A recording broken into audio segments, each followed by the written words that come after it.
Once upon a time, there was a kingdom of mermaids in a deep sea. It had 3 beautiful princesses whom the king loved very much. The name of the youngest mermaid among them was Shafa. All loved Shafa because she was very kind. The king's rule was that only a mermaid who had turned 18 could go to the upper surface of the ocean. In this way, they got to see the world outside the sea. One day it was the 18th birthday of the king's second daughter, so she also got this opportunity, seeing which Shafa also felt like going to the sea's surface. Shafa also sought permission from her father, the king of the ocean, to go on the sea's surface, but the king said that she was too young to go on the sea's surface. Now Shafa started waiting for her 18th birthday. Time passed, and Shafa kept asking her grandmother about the world outside the sea. Shafa also came to know about humans from her grandmother's stories. A few years later, as per the rule, Shafa also asked permission from the king to go to the upper surface of the sea on her birthday.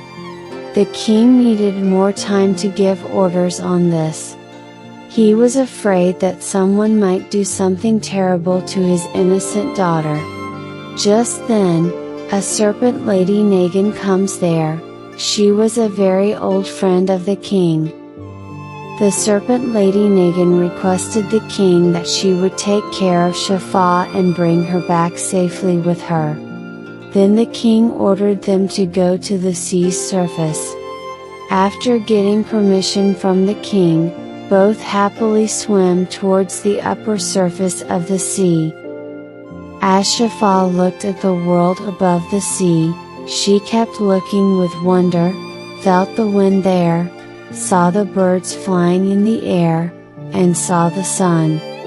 She was watching all this when suddenly she saw a big boat coming in that direction. She saw a prince riding on it from a distance. Shafa felt a strong attraction towards that prince.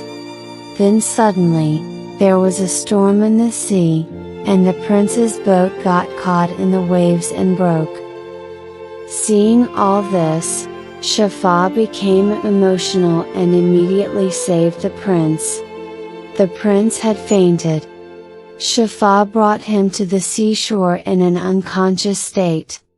Coming to the seashore, she started looking at the prince. Then suddenly, the sound of someone coming there was heard. At this, she quickly hid behind a rock. She saw that one princess had come, stayed near the prince, and tried to bring him to his senses. When the prince regained consciousness, he asked the princess standing near him whether that princess had saved his life. Then that princess lied and answered yes. Shafa was watching all this and did not like the princess taking false credit for saving the prince's life. Still, Shafa was happy that the prince's life had been saved. After that, Shafa came out from there and returned to her palace in the depths of the sea. After coming back to the sea's depth, she wasn't feeling the same person. Now every moment, only the prince's memory used to haunt her. Just then, Nijin came there and asked Shafa why she was sad. Then Shafa told her the whole thing. Nijin leaves after promising Shafa to arrange a meeting with the prince soon. The prince promises to marry the other princess, thinking she has saved his life. Nijin gets sad seeing this. Nijin then visited her magician friend. Her magician friend gives her a magic powder and suggests a solution. The serpent lady sneaks into the prince's room at night as a snake and pours powder on the prince while he sleeps. This makes the prince go into a deep dream world. He sees in his dream all the truth that happened to him that day. He also sees Shafa, the mermaid, in his dream. He also sees how Shafa has become lonely and sad in his love. The prince wakes up very restless the following day. He could not even understand whether it was a dream or reality. Only Shafa's face was coming into his mind. He gets restless and goes to the seashore but finds no one there. He sits there alone till evening and keeps thinking about something. Disappointed, he walks back home. Then, he hears a voice from behind, "The one you are looking for is also restless for you." When the prince looks back, he finds the serpent lady Nagan there. She tells him to come there tomorrow and leaves. Now Nagan goes to Shafa, asking her to return to Earth tomorrow. The prince couldn't wait till morning and came to the seashore at night, and Shafa did the same. They see each other face to face for the first time, and love strikes their hearts. Both keep looking at each other with loving and shy eyes all night. The following day, the princess's maid sees them together, goes to the palace, and tells everything. The princess becomes enraged. Now Prince and Shafa start to meet every night at the same place. The princess makes a move. She approaches a dangerous witch and promises her gold in exchange for killing the mermaid. The witch goes under the sea at night and imprisons Shafa in a magic mirror.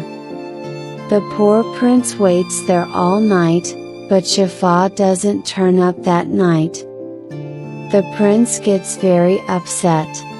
Searches for Shafa here and there. On the other hand, Shafa's disappearance worries her father and the whole family. When the Nagan learns this, she goes to her magician friend, who tells her the whole truth about Shafa's kidnap with the help of his magic. Nagan approaches the prince the same night and asks him to help Shafa. Now Shafa could be freed only by killing that witch. Upon hearing this, the prince takes his sword and walks into the witch's cave.